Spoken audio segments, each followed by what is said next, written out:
And you're listening to Love the Afrobeat Music Talk Radio. Is another Saturday. We are back at it again. You know what? Today we have a very special show for you, as we always do. And I'm so glad that you have taken your time to invite us into your space.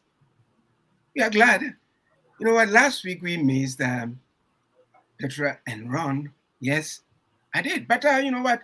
Without them, it was tough. But I was able to go through it. Last week was very engaging. But I think it would have been better. It was great. It was such a great show. Hi, Ron. Hi, Petraa. How you doing? Oh, TyB. We're doing good. Yeah. How are you doing, TyB? Well, still struggling. It's a very difficult day for me today. Today is exactly a week or two. I would say 2 weeks. And my best friend, passed away, and then today, the family is meeting, so I'll be going there right after the show. So, but all the same, the work has got to be done. The show must go on, irrespective of what we face in life. Exactly. Yes. Yeah, absolutely true. Mm-hmm. And Petraa, how are you? Well, I'm doing great, TyB. Just wanted to say you're inspiring many people as well, because I'm sure there's many people all over the world who are going through hard times, and it's not easy just to kind of stay focused on what's important. So, we commend your strength during this time. And I pray God to you. I'm becoming a veteran. It's been one too many, but you know what? Like I always say, the show has got to go on. My back to not being steady. But you know what? At some point in time, you have to accept the fact that we are not growing young anymore. But then even if we are growing younger, there are so many attendant problems that goes with it. But we should expect that. So it's all is good, because at the end of the day, I'm here chatting with you and the rest of the world. Those of them who are logged into it. Not a lot of people may have been lucky like you, myself, and everybody else. And you know what? We are alive. The show must go on. Life goes on. That's how it is. Mm-hmm. Very true. Yeah. Absolutely. Yeah. Couldn't have said it better myself. Yeah, Ron, what's new? Actually, I got sidetracked and I almost missed the show because I was doing a whole bunch of recording, and I looked at my watch and went, oh, we're on here shortly. So yeah, doing a lot of recording, having fun with that. It's nice that I can bring my laptop where I go, like I am right now, and I can always bring a keyboard and a workstation with me that go everywhere with me. So I'm taking the times that I'm in right now. Like you, TyB, I have a father-in-law who's just got out of the hospital for a stroke. So I'm going through, both my wife and I are going through some stress about this because it's a difficult situation. So I guess, as you said, you make the best of it. And do what you can while you can. So yeah, it's been interesting for sure. Yeah, and in the world of music too, Jimmy Cliff celebrated his 80th birthday last week, and you know what? Wow. To you, Mr. Cliff, happy birthday, happy belated birthday to you. Happy birthday, Mr. Yeah. Cliff. And one of the most interesting and most amazing thing that I witnessed, which also helped in my sense to get my sanity back together, was the release of Vibes Cartel from prison. And even though somebody lost their life, well, at some point in time, if you are found innocent, well, that's how it is. Because what I read was that he was also released, apart from the fact that he was innocent. He was having some medical problems, so it was part of the whole thing package that brought him out. But all the same, you know what? At the end of the day, life must go on, and life goes on. Yes. And Petraa, anything new? Everything's new all the time, but Yeah, everything's pretty good at the moment. I want to talk about last weekend, you know, where I wasn't here. I was celebrating Caravana, like Yes. Oh, lots yes, of tell us. people. Saw lots of photos about it. Oh my gosh, you gotta follow me on Instagram. Check me on Instagram at Petra's Music, PETRAAS Music, and you'll see like my highlights. I actually met, I think one of the NDP leaders. It was Jagmeet Singh. Jagmeet Singh. Yeah, Jagmeet Singh. Yeah, I saw the Yeah. photo of you. Yeah, me and Jagmeet took a little snap together, you Yep. know, and all the costumes. I have to say, every single costume was beautiful. It was so lively, colorful. You know, we got to cross the stage. I want to shout out Freedom Mass. You know what I mean? That's who I played with. So yeah, it was definitely a great, great like weekend last weekend, you know. And then I went to Jambana on the Monday. Wow. So that was pretty good. It was a nice active weekend last weekend. So this weekend, taking it easy. I do want to shout out Tony Prophet because I know he's having a back to school Yes. event today. So I'll be swinging by there. And I Yeah, want I to would shout out be. Isaac the Mystic. His birthday's tomorrow. So yeah, lots of fun activities. Did you Yes. say back to school for him? What's that? Yeah, Tony Prophet. Yeah, 'Cause, no, yeah, he's we've been- talked to him. Yeah. Yeah, Yeah. donations. Donations to go and help needy kids in the Caribbean.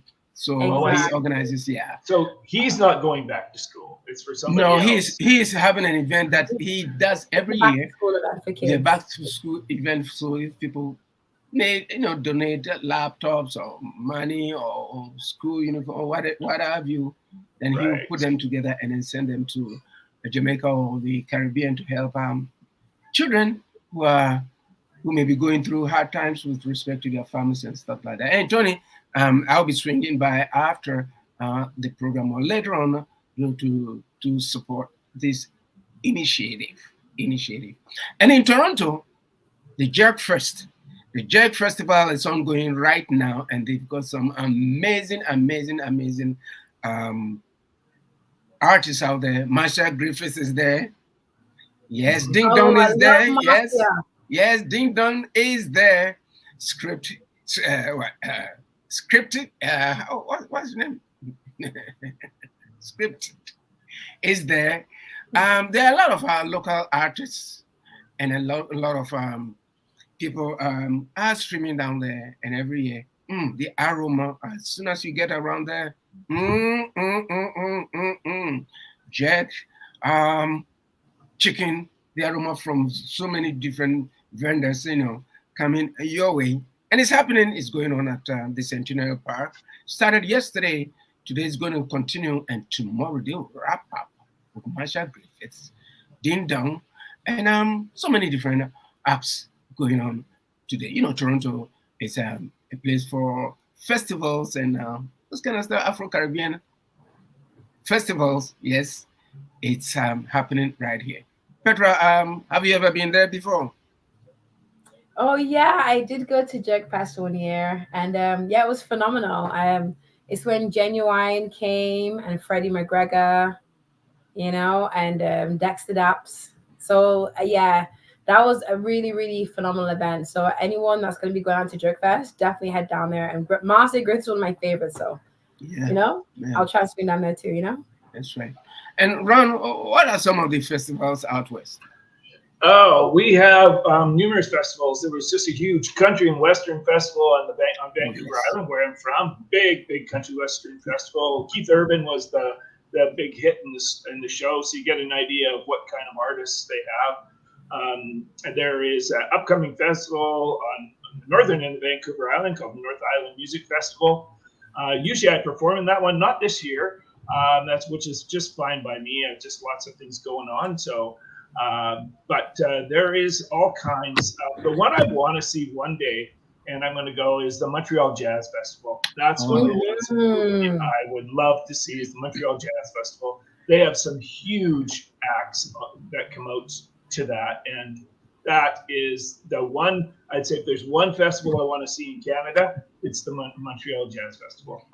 Ron, I have been there. I have performed there before. Lucky man. Yes, it was amazing. I thought I was on top of the world. It was great. Yes, because where we're performing, the thousands of people there, and back in the day, it was Fela was the headliner. fella and Nicola. Wow. Yes, we performed. Yeah, and then he was performing over there. Right after the show, we all went there, had hugs with him, and it was the epitome of my musical career. So Montreal Jazz Festival is is great. It is awesome, awesome, awesome, and awesome. Yes, Yeah, and I've been to the Winnipeg Folk Festival. Yeah, that's a big one. It's a huge one. Winnipeg Folk Festival at Vancouver, Edmonton, and then Festival on the Rocks in Yellowknife. I performed all of those places. There's so many. No, out west is so huge when it comes to festivals than those of us here. Yeah, the thing about that's happening in British Columbia, some festivals are shutting down because of the amount of fires that are happening in July and August. Oh. So I heard about one that was, I think it's Pemberton. Don't quote me on this, folks, but I think it's Pemberton that said we are closing our festival. They're going to have to rebook it because every single summer now there's smoke somewhere around in Pemberton. So it's just a different place in this part of the world, in Canada, Western Canada, where Alberta and BC are almost on fire every summer now. So it's having an effect on many festivals. But fortunately, I live in a place where the sky is blue and it's blue. So I'm fortunate to be where I live, which is the very northern end of Vancouver Island, which is close to the water, and it's just we don't get fires very often, very rare. But much of Western Canada, like Alberta, especially right now too, is having difficulties. I don't want to dwell on this too much, but that's been one of the problems that have come across in festivals where they're trying to book for summer months, July and August, the most popular months for weather reasons, but there's other things that are contributing to them being successful or being able to even exist. Wow. Yeah. And Petraa, have you performed anywhere out west or? No, I was supposed to. I went out to the Junos when I got nominated. So I went to Saskatchewan because it was in Saskatoon, the award ceremony. But no, I haven't had a chance to venture out in other parts of Canada yet. But that's my goal, I'd love to do a Canadian tour and just go out there and connect. I have a question about that. For the 2020 Junos, I don't know if I watched it on TV. Maybe I did that year or week or whatever. Was there a problem because of COVID going on? How did the show go when that was because that was right in the middle of COVID? Yeah, so we got the nomination, and then the award ceremony was supposed to be on the Friday. So I always like to be ahead of the game. And I flew down a day earlier, so I flew down on the Thursday. But I heard on the Thursday, as we were flying down, that they were canceling the Junos. As I was flying, mid-round to Saskatoon. I'm like, let me just make it a vacation out of it. So we went there, had some fun. Went to some art museums, the art gallery, and just did a little tour and just had some fun, made some connects. So, yeah. So was it actually canceled, or what was going on there? Did they really just said no Junos this year? No, they canceled it, but they did it at the Junos. It was online. It was virtual, so it was a virtual award ceremony. Yeah. Yeah, that would make sense. I don't think they would just cancel it, what you said. Yeah. But they showed all the categories. So reggae was shown. Yay. Even if it was virtual, they showed the reggae category. There you go. Yeah, folks, we are in conversation right now, waiting to have a link up or hook up with Nigeria, where our special guest FIRSTKLAZ will be joining us. So in the meantime, we are chit-chatting. We are having a conversation. If you want to join in, well, you may text in your questions, your answers, your comments into the screen, and we'll respond to it. And if you want to reach us, if you want to call in, it's 437 +437 7783 299 437. Sorry, 437 7783 299. Yeah, last week when during my chat with TyB, it was a very great show. It's a young man. He is now in Nigeria doing some connections and recording.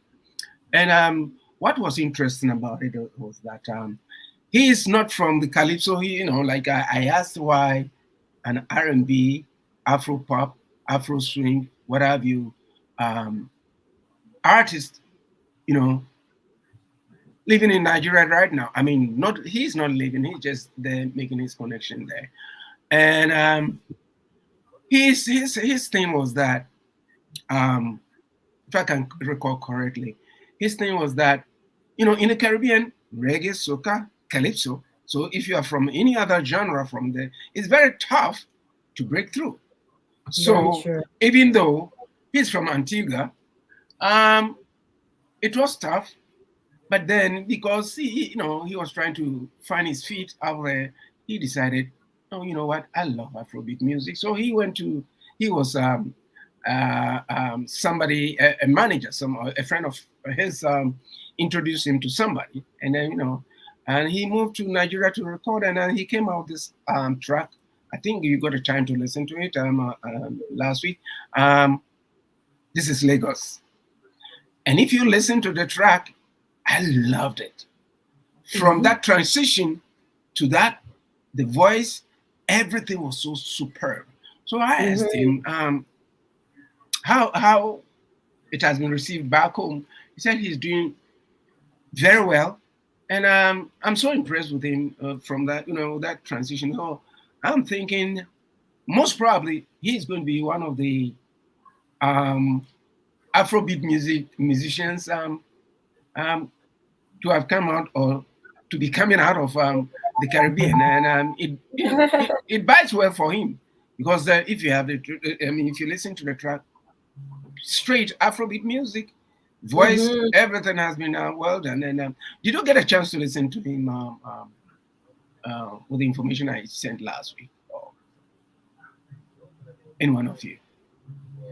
I didn't get to. Well, the thing is, I skimmed through, but Carabao was last week. But some of the things you're saying to me, I love that, especially the fact that my family are Vincentian, right? So I come from a small island, and essentially, like, soca music is the dominant genre in St. Vincent and the Grenadines. You know what I mean? So it's just to know that him also come from Antigua and starting off with soca, that he found a way to branch out and connect with a whole different genre that pretty much I find compliments, because me growing up with soca, I hear a lot of similarities between soca music and Afrobeat, in relation to like some of the drums, some of the way the instruments are positioned. So to me, it doesn't seem like that far-fetched to transition from soca into Afrobeat. I could see it being a nice smooth transition, and I'm kind of excited to see even more Caribbean artists go that route, because for me, it's kind of bridging the gap, between, the islands and the continent. So I really see it being a great thing. Yeah. Like what Ron has been doing with C. Johnny and OT and, Cecile. Yeah. Ron, any comment on that? Well, actually, I didn't get a notice because I gave a warning ahead of time that I wouldn't be around last weekend. So I don't know. I can't really speak about the person that you interviewed because I didn't hear the show and I didn't even know who it was that you were interviewing. So sorry about that. I can't make much comment about that. I can say that it's nice being able in contact with a person from Nigeria on a regular basis with Fasil. I really like Fasil. Fasil did an Afrobeat song. He sent it to me yesterday, a day before, and I went, man, oh man, this is, like, we've got pop stuff, but man, we should release this Afrobeat stuff as well you're doing. And he made a very interesting comment about what he thinks Nigerians need to do, and it's really, I think it's kind of interesting, his thought on it. And I shouldn't really speak for him, but I will, because he sent the message to me this morning, and he said he thinks a lot of Nigerians would benefit if they were listening to others' music around the world a little bit more, other than just their own. He says he knows a lot of people that all they do is they listen to that country's music only. But he said, look, there's so much other stuff that's going on out there that you can be listening to, and that would help you as a musician to just widen your scope. And I thought that was an interesting perspective from somebody who's from Nigeria. Not my opinion on this, just something that he had to say that I thought was interesting, because as I think you could all agree, is that the more you listen to different types of music, the more you span as an artist or a musician. So it was just an interesting perspective. He sent it to me about, I don't know, half an hour ago. TyB, we can Maybe hear you're muted. Yes. And he thinks that Nigerians, I didn't get that place correctly. He thinks Nigerians listen to a lot more Afrobeat music. He said that he thinks that Afrobeat artists from Nigeria would benefit more if they were listening to more genres other than just Afrobeat. And he says, you know, the people he knows, that's what they listen to is Afrobeat. And I've given him a lot of other stuff to listen to and said, you have to listen to this. You have to listen to the Eagles. I said, man, their harmonies are fabulous. And so he always gets stuff from me as well. And he's always looking for other stuff. That's not saying anybody's perfect or anything like that. It's just a good perspective. And that's the way I look at it. I love almost every genre of music, other stuff that's rude and crude. So I think it's a good outlook on his behalf because he tries to listen to a lot of different types. And there's no inkling on the guest you had last week because as I said, I don't even know who it was or what they had to say. But I just thought it was an interesting comment on his behalf. Petraa. Sure. Yeah, no, I agree with you, Ron. You know what I mean? I agree in the fact that I feel like it's good to be open to listen to all different kinds of music, you know? I mean, I can't really speak for Afrobeat and Nigerian culture, but I can speak for like, say, Vincentian culture, you know? Because like Vincentian, they love listening to soca music and predominantly, you know what I'm saying? So I think it's really good to, especially nowadays, to be open to all different types of sound, especially when you're a musician, you know? Because if you are, say, like a soca artist or Afrobeat artist or of that nature, you know, or an R&B artist, but all you listen to is that genre, then you're only going to have one perspective, you know? I feel like to be a really good artist, you have to be well-rounded, you know? And you'll hear the greats. I've listened to Prince, I've listened to the Beatles, I've listened to, you know what I'm saying? And it's taking all the eclectic sounds and, you know, influences to formulate you individually as an artist, you know? So I hear what you're saying, and I respect that comment, and I agree with you. I think. Oh, no, go ahead, Ron. Go ahead. I was just gonna say that's what the biggest artist in the world would say. I've listened to classical, I've listened to jazz, I've listened to folk, I've listened to country, I've listened to everything because, you know, to me there isn't such a thing as bad music. So listen to it all. Open your ears. It only will make you a more open musician to hearing strings or hearing, you know, violins and things that could add to your music if you wish to do that. Yeah, I agree with you. I agree with both of you. With me, for instance, I listen to various genres of music and it opens my horizon to different kinds of areas where if I'm going to write a piece, I'm able to say, I like this one, I like that one. So I love fusion. And one thing is that I always say, I may be wrong, but I'm strong with my conviction that there's no original music. Exactly. There's no original music. There's no original agree. music because you have to listen to something to build on another thing. Even if it doesn't appear to be in there, it is there. Because I may have listened to, say, Lionel Richie, and there was and the bridge was good, and you know, I can take it and mold it into different things. That's how we musicians are. There's no original, songwriter. There's none. If we're going to be true to ourselves, It's true. I mean, it is what it is. But you have to listen to something and build on it. That's how it is. Yeah, it's called influences. Exactly. So it's good to open one's horizon to different genres of music to be able to come out there. Because if you don't do that and you do constantly the same thing, it becomes monotonous and people run away from it because they know what is coming. They know where the bridge is coming up. They know when the guitar solos are coming. They know everything. But if you're able to confuse them, and even if during the mixing stages, there was one guy, God bless his soul, he would just come and listen to the music, 10, 15 minutes, tap, tap, tap, tap, tap. He knows where everything has got to go to, right? He would just do it. And then when you go back and sit back, so maybe something is missing here. And you go go back to the drawing board. If we go, I can be able to, because I heard on this track by, say, Lionel Richie or Wizkid, there was a lick there that I love. So we steal from each other. I mean, nobody can tell me it's not. We steal from each other. Good artists borrow, great ones steal. Picasso said that. Good artists borrow, great ones steal. They borrow. I like that. Great ones steal, though. I like that, Ron. I like that. I wish I could say it was me. It's Picasso. He did more than just paint, you know? That's right. Any further comment on that? I love this. I love this. It's a quote I always remember. No, I totally agree. You know, there's no original. It's hard for something to be original nowadays because everything is influenced from everything. It's just what you do with it that makes it unique or special. Because if you're being influenced by somebody, are you going to take that influence and regurgitate the same thing, carbon copy the same thing? Or are you going to take that influence and take it with your individuality and spark something new, you know, that you can now inspire somebody else? Because essentially music is inspiration, you know, to inspire people to do great things, you know? I think where I noticed that come up the most is probably in my live playing. I think if I listened to just one or two or a couple or even 3 or 4 or 5 genres only, my playing wouldn't be as wide in terms of what I like to play and what I like to sound like.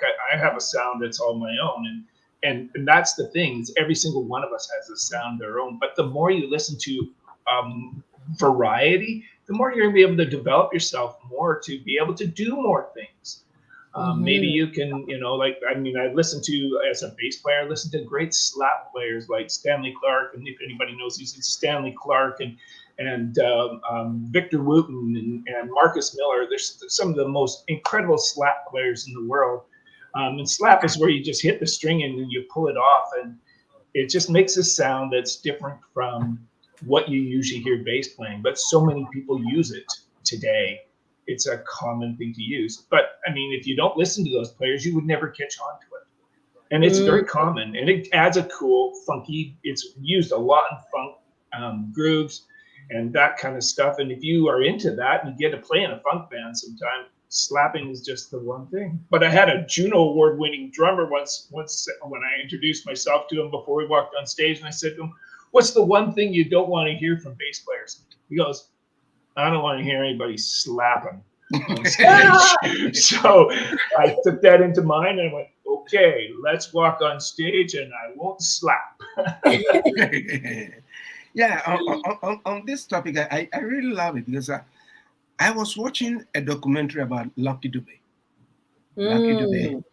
Yes, and he was one, I think he was one of the few artists from the reggae sphere of things who was able to transition, or not transition, I'll put that word out, was able to perform with the South African Philharmonic Orchestra.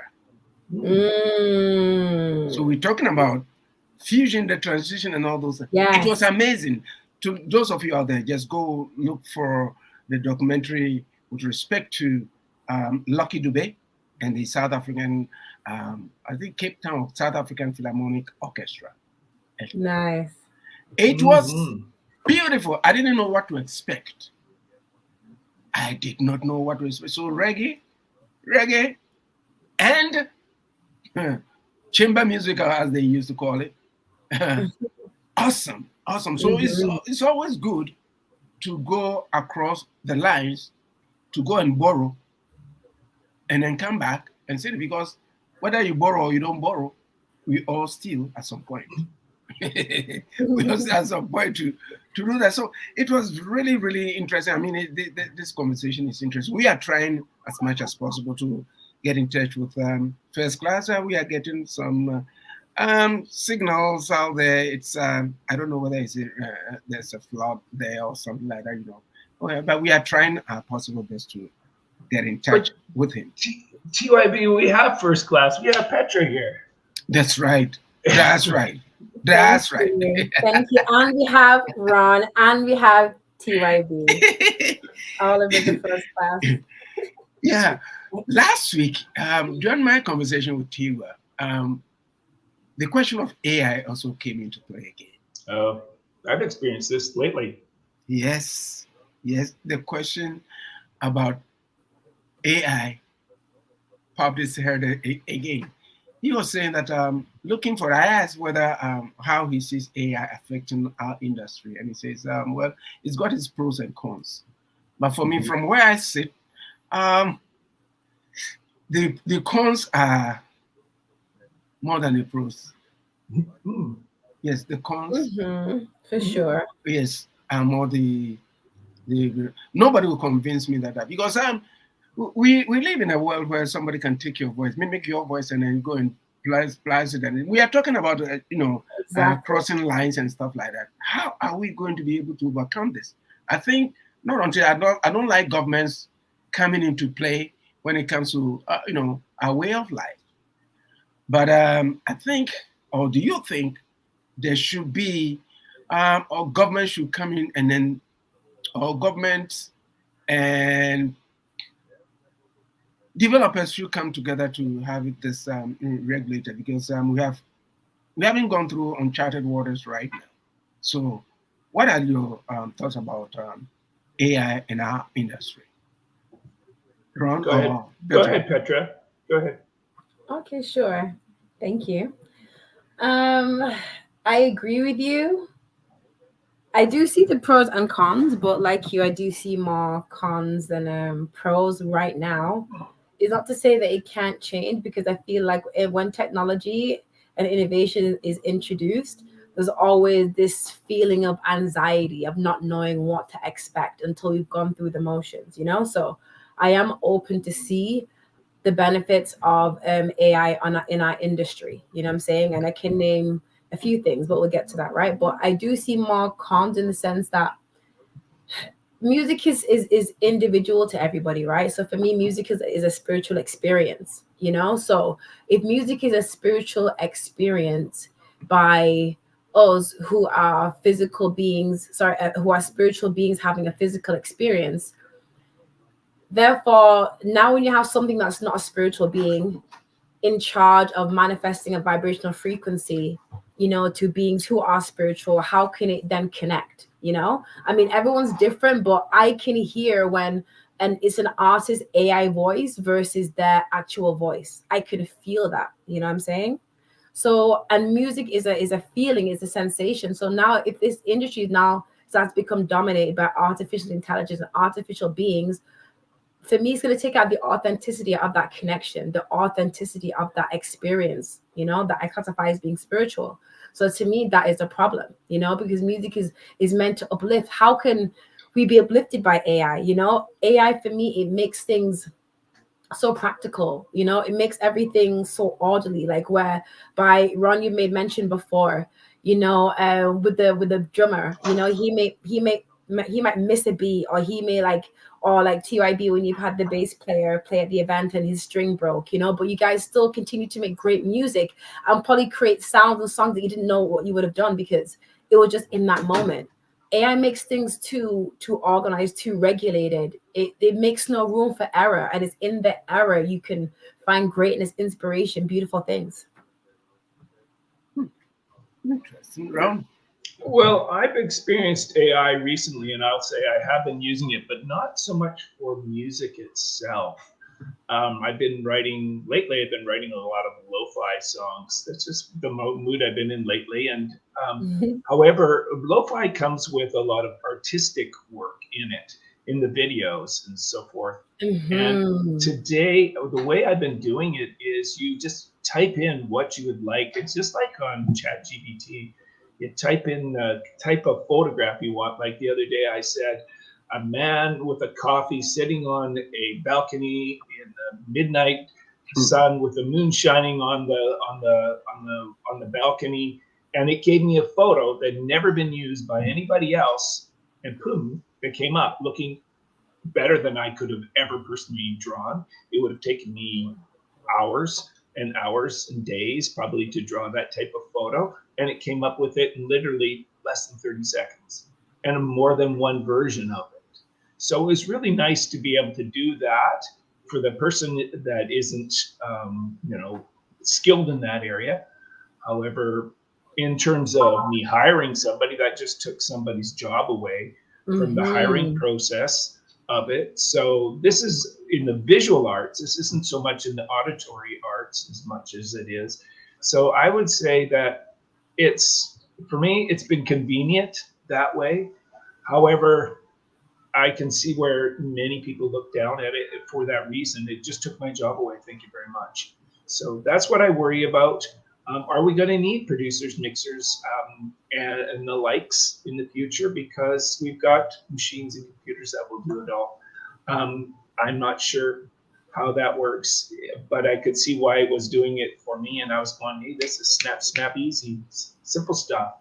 So I don't know. I can see the pros and the cons to it, and government getting involved, no matter how much they get involved, they won't be able to stop this. I'm sorry to say. That's my opinion on that. It's just technology that is too much. It's ahead of the government every single time. It's always ahead. So that's just my experience lately of it. It's been good for me, but bad for somebody else who could have got the gig, so to speak.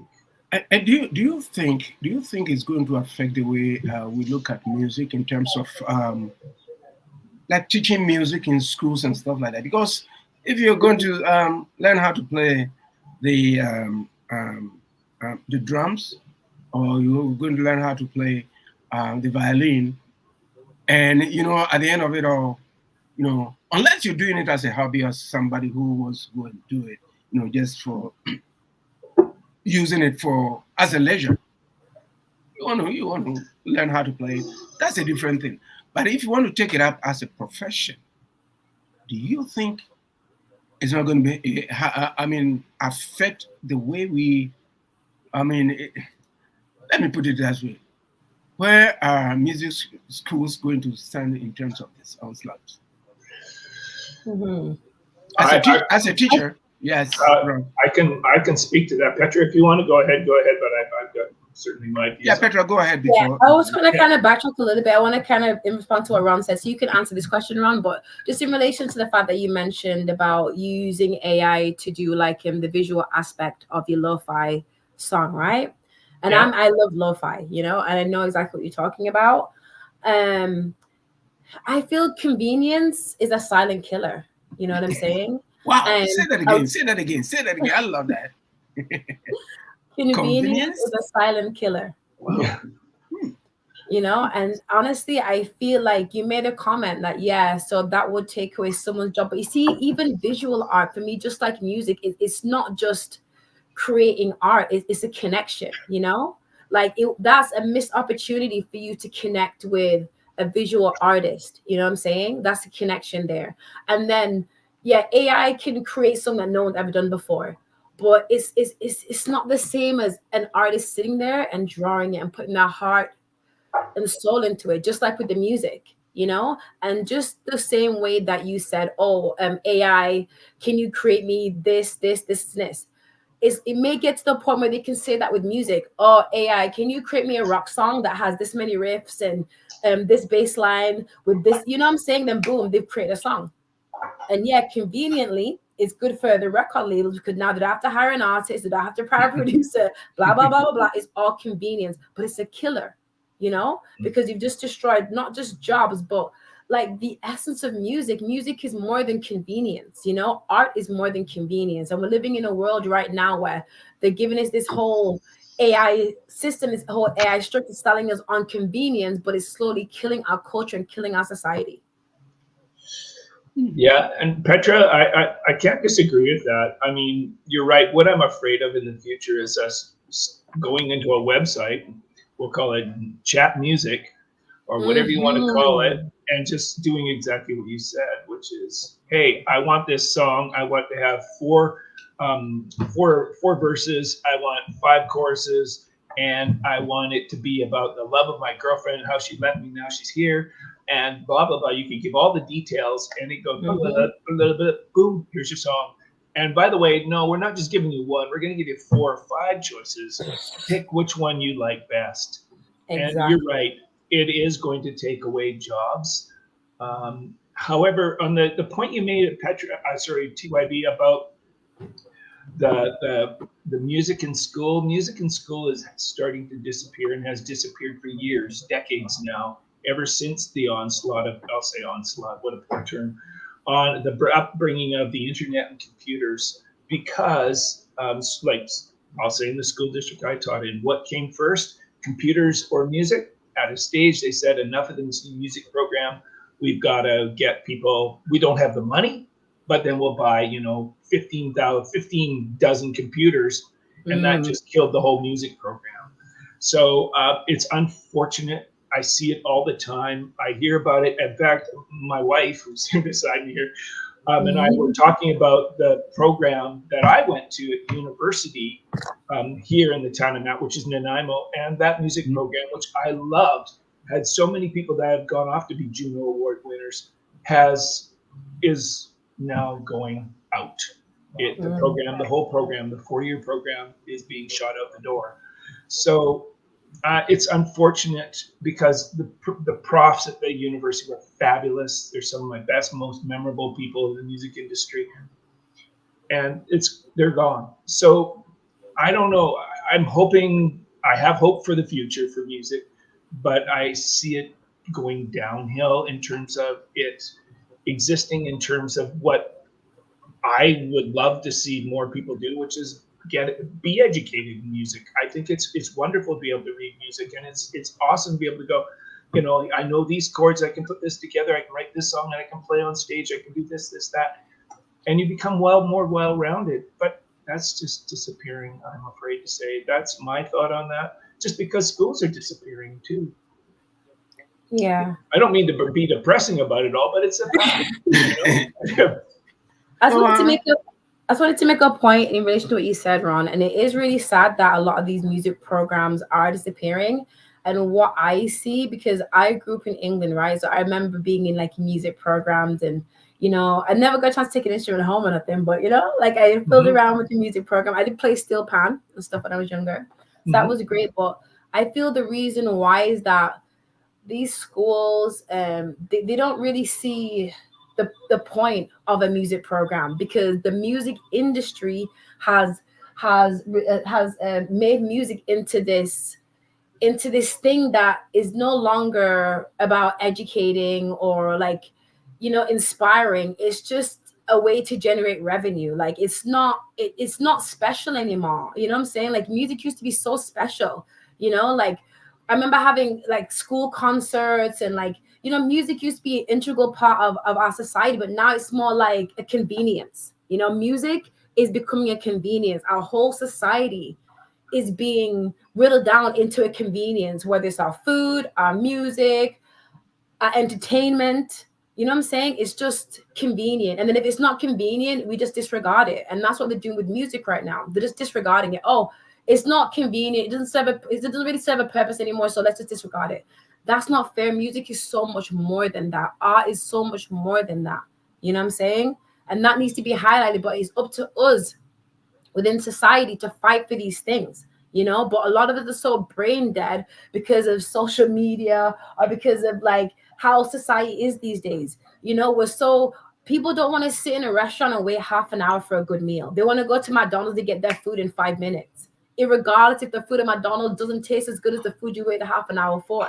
You know what I'm saying? So we have to change within society to make things a lot better, so we don't miss out and lose out on what we have going on.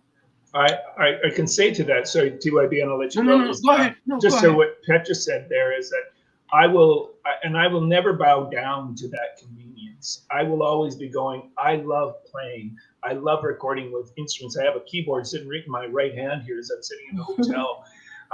And I love doing that. And I just cannot get away from doing that type of thing. And it just, no matter what. And maybe that's my age coming through and saying, I'm not going to do that old thing. But to me, it's what makes music. It's what you create it with. And I'm just agreeing with all what you said, Petra. I can't disagree with the thing you said. You're absolutely correct. TYB, go ahead.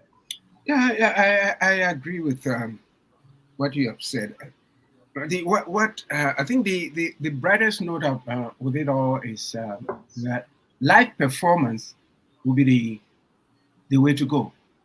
Mm-hmm. But then those who are veterans in terms of who know how to produce music and how to play musical instruments, I think on that score they are going to maintain where they are in terms of the industry. But those people who are going in to learn, that is where the problem is going to be. That's if there are teachers around. But no, the teachers are not going to sit back. Thank Listen, you. they have to transition into a different kind of way because they've got to survive. But if the survival kit is not there, one way or the other, it's going to affect the way we listen to music. And by the way, I don't even want to go close to it. Have you used AI to write music? And is it editable? Can you edit it? Can you? I don't know too much about it because I I don't even. tried. I went on Chat GPT and said, Chat GPT, write me a love song. And it was just such like, ugh. Honestly, my friend was kind of whack. It was so whack. I'm like, what is this? You know what I'm saying? And it's like, I'm sure they're going to find ways to tweak it, to make it really good. But that's the thing, like everybody's different. Like I write my own songs. It's very hard for me to sing other people's songs because it's not from me. You know what I'm saying? And I know that my songs don't even come from me. My songs come from a higher power. I believe I just download the music. I'm a vessel, I regurgitate. So it's to inspire others. So that's my process for music. Other people, they have different process. But I think honestly, even with AI tools, it's not going to take away from a real musician. Like real people know real music. At the end of the day, they feel it. Yeah, and that's where I think, Petra, I'm going to go in that term, feel it. What I get tired of is hearing, I'll point it out, is TyB, you were starting to go with is drummers that we're using drum machines for that I hear so often. The ones, granted, I'm not a drummer and I have a home recording studio. So yes, you use programs. However, they've got real drummers that have recorded the tracks. They're not, I can tell because if you look at them, it's not absolutely perfect. Every little hit is not exactly the same volume. It's not exactly perfectly in time. There's two programs in particular. They hire the best drummers in the world to put all these grooves together, and they put them together, but they are not. It's got a feel to it.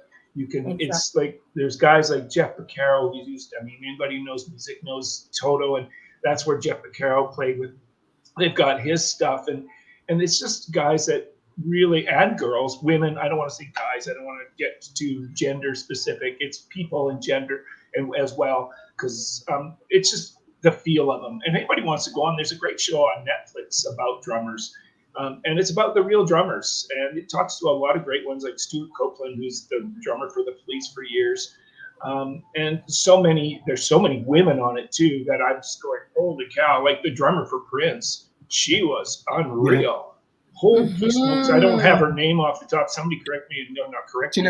Was it Tina Maria? Oh, yeah. What a feel, she has. And, and it's just that's what, to me, as you said, Petra, feel is what I'm starting to miss a lot of. Too perfect. And we've talked about this before, but it is just too perfect. I see stuff I record, and I did today, and I saw it, and it wasn't perfectly going right to the end of a bar, and I said, leave it, Ron. Nobody's going to notice. It's got a feel to its own. It's okay. It's not perfect. That's okay. It's you, Ron. So. You said, Ron, last week, you said like that some of the most downloaded music, I think it was from the 70s or 80s or what have you. It's like it's like people aren't downloading, they're not streaming our the music from nowadays as much. They're streaming the music from the 70s and 80s and I'm an 80s baby. I love 80s music because you can feel it. You know what I'm saying? Oh, I love it. So that's what I'm saying. Like I think they're gonna go as far as they can go with AI. I heard Michael Jackson singing a song by oh my gosh, Ice Spice. I don't know if you know Ice Spice. She sings a song called Munch. You know what I'm saying? Mhm. To me, that I didn't like that. I didn't want to hear Michael Jackson singing Munch because it's not Michael Jackson. You know what I'm saying? But it's to show you that even sometimes when I hear commercials, I hear celebrities' voices. It's like I can tell these major corporations are using these artists' voice in commercials and in songs to record music. But it's like we still had to get connected to the person first, you know? Like people, I feel, will never be obsolete from music because people need to be in the music. You know what I'm saying? Like people need to be there, you know? I mean, there are some instances like lo-fi, for example. Lo-fi, I could see it doesn't necessarily need people for lo-fi. You know what I'm saying? I agree. You're right. It doesn't. And I Yeah, can it tell doesn't. there's a thing I do in lo-fi that's different than many people do. I put sections into it that are different. It's Mm, not always the same amount of bars that are one after another. I want to change it as much as possible. And I look for ways to go, okay, this is the same four measures, but why don't you put another section? I call them A sections and B sections and C sections for lo-fi. It's just something I do differently, and I get really tired, I'll say, of I'll try and give you this drum sound that I hear. This It's a knocking sound that I don't care for in lo-fi either. That's just me. mm, And so I take that out. I try to get a different drum sound, brushes or something different that sounds like everybody else. mm. So it's just something different. And I think we each have to do that and say, how are you doing something, or what are you doing that's different from everybody else? Exactly. I think we all have to do that to make us who we are. Yeah. And to keep music great, you know what I'm saying? Yeah, Like nobody wants this song to sound like that person's song, that's on that person's song. We just spoke about that, you know, like it's okay to be influenced and inspired, but then how do you make it your own, you know? And you're doing that wrong with lo-fi. You're making it your own, you know, which yeah, is awesome. yeah. I have to, because to me, then it would sound like everybody else.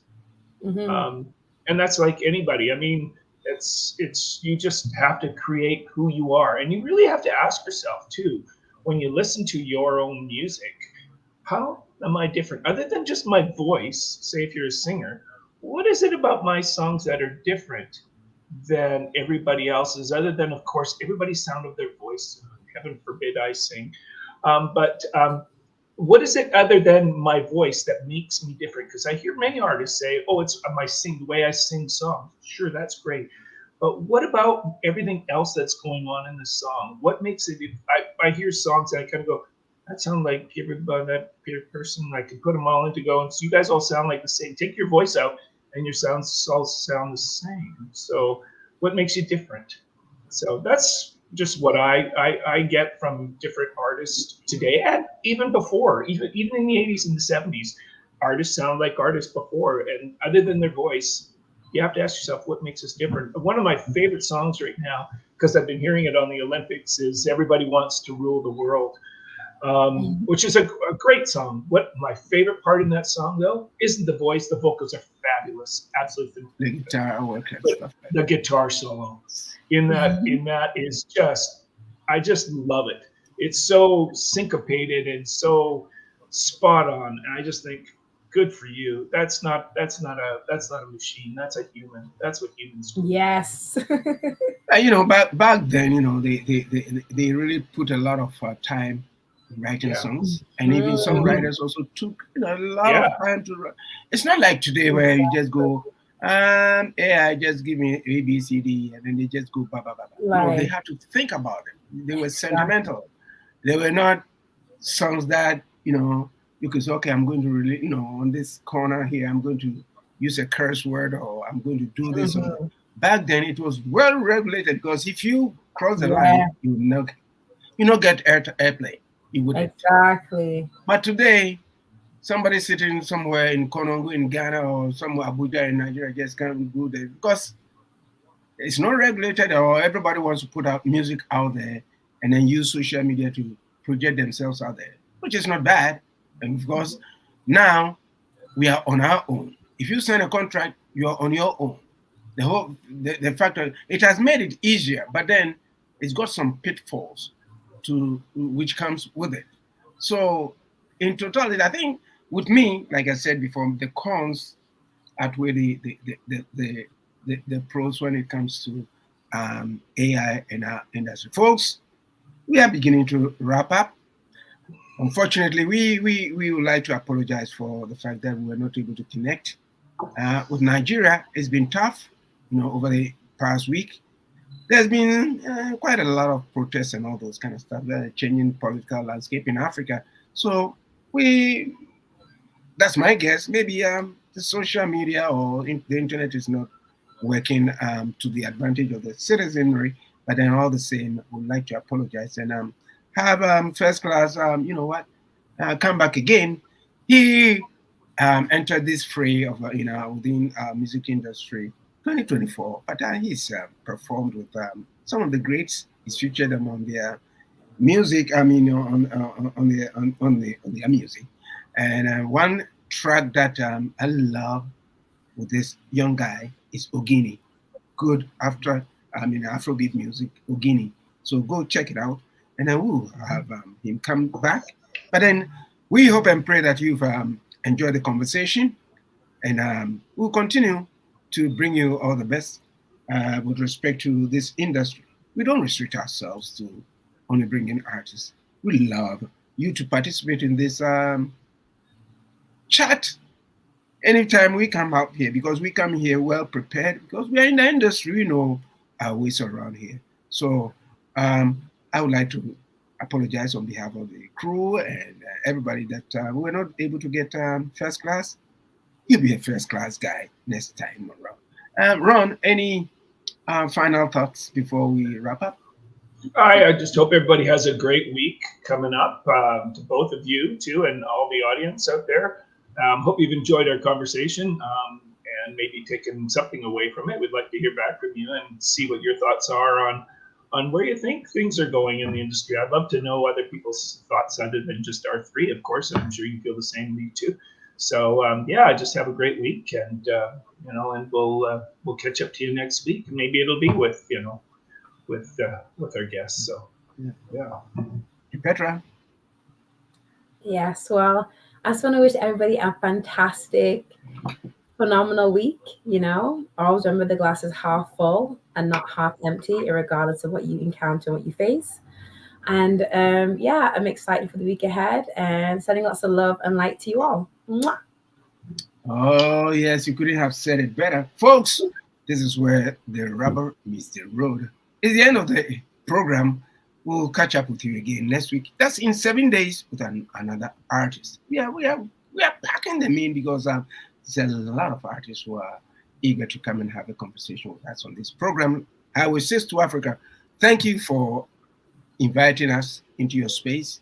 Share the station with your friends and your friends' friends. If this is your first time here, well, let this radio station be your home of homes. We are here 24/7. Folks, those of you watching us, like the program, share the program. We'll see you again in 7 days. Bye-bye. Bye, lovely family. Bye-bye.